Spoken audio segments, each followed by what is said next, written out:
you all can hear me and everything is okay with you all. So welcome to TimeLog's power session. I am here with my colleague Samina, she's also here. And today's session is about our best tips to the invoicing process. You should be able to see the front page right now.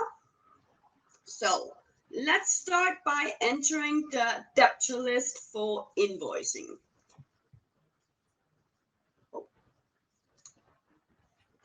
So the debtor list will show all potential outstanding payments, time and expenses that are set to and can be invoiced from TimeLog. So all that is showed in here, you will be able to invoice and create drafts directly from here.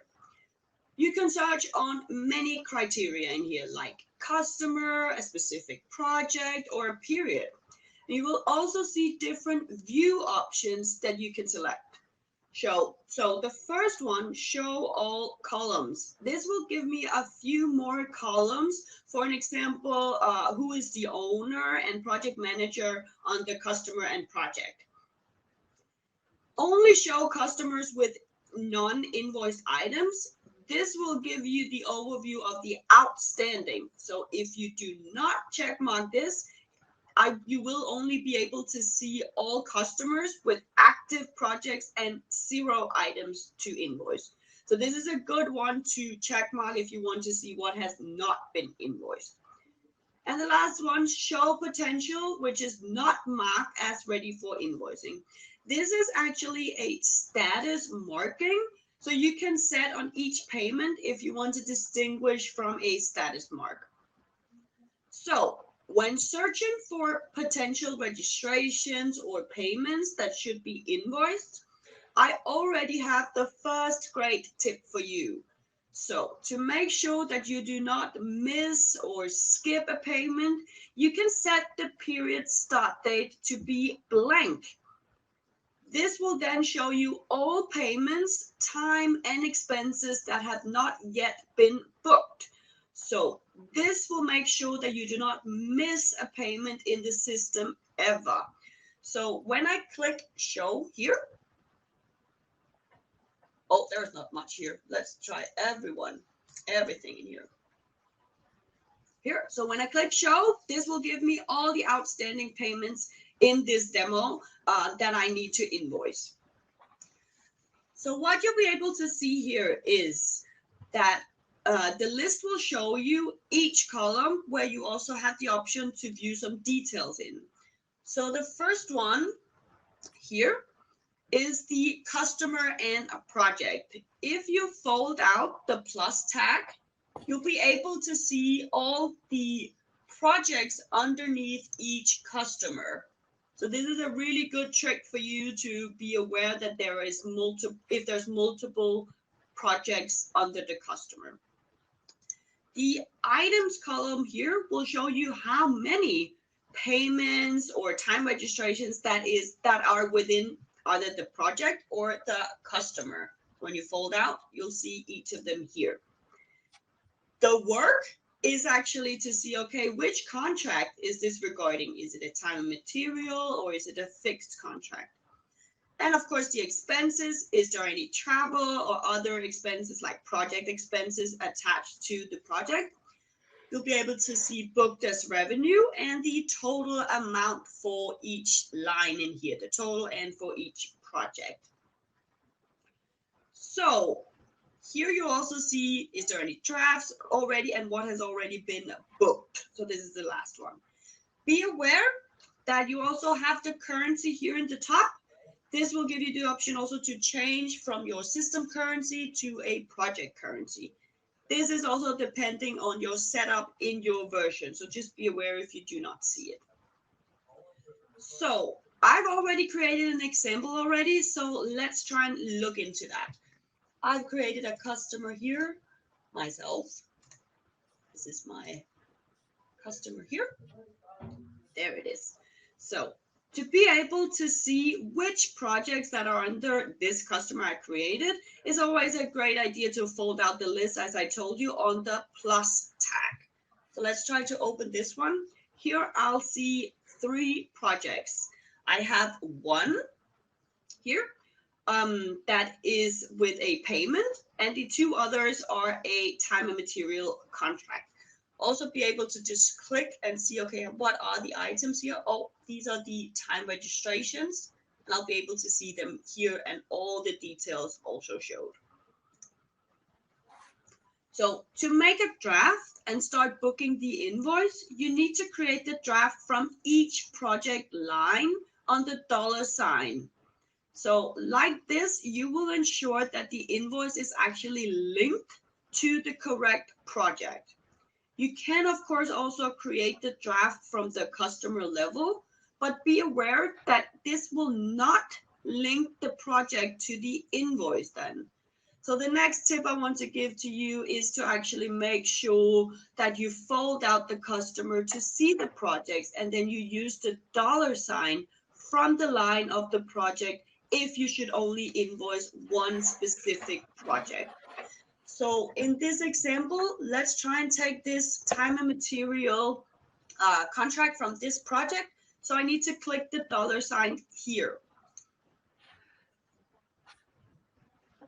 So this is the invoice draft. I'm pretty sure you know it already. You have all the details up here if you want to change anything like the invoice date. This is actually an important one. If this should be invoiced like in the previous month, I need to correct it here. If I want to set a reference or a purchase order number, anything else in the detail. And you can also see the project is here linked.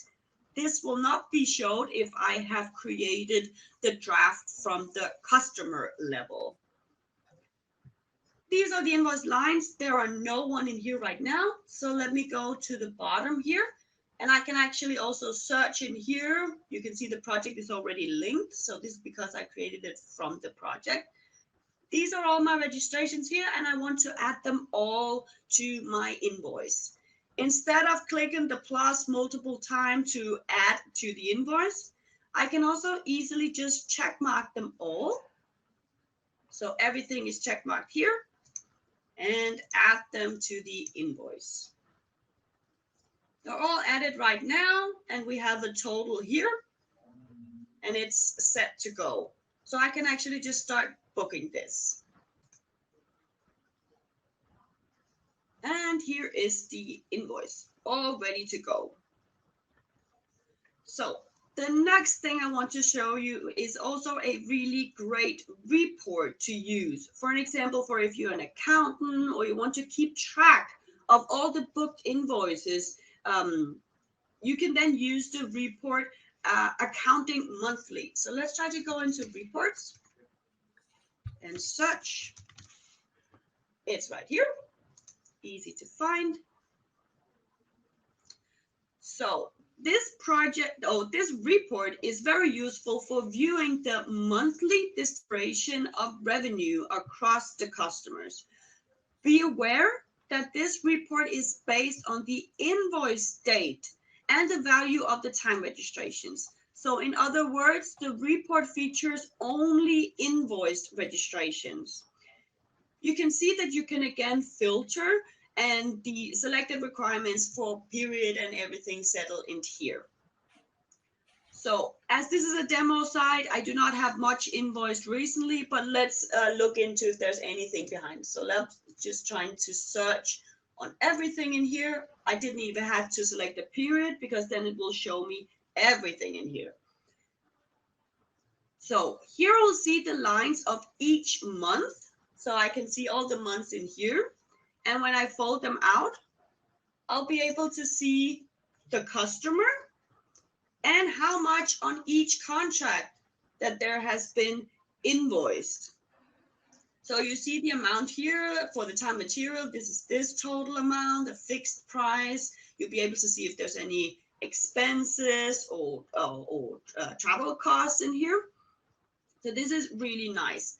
Let's try and see if we can find the newly created one for November 2020 today. Oh, perfect. It's right here. So this is the customer. This was the time and material contract that we invoiced, the amount in here. So I'll be able to show it right here already. So each column will then give me the total amount of the value for each contract type, if you have expenses and travel.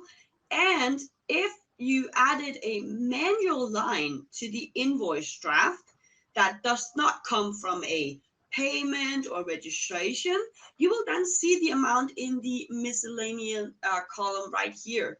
So this is like a manual invoicing line if you've added that to the invoice. So this report will then give you a simple overview of each customer and the total amount that you've invoiced them in a given period.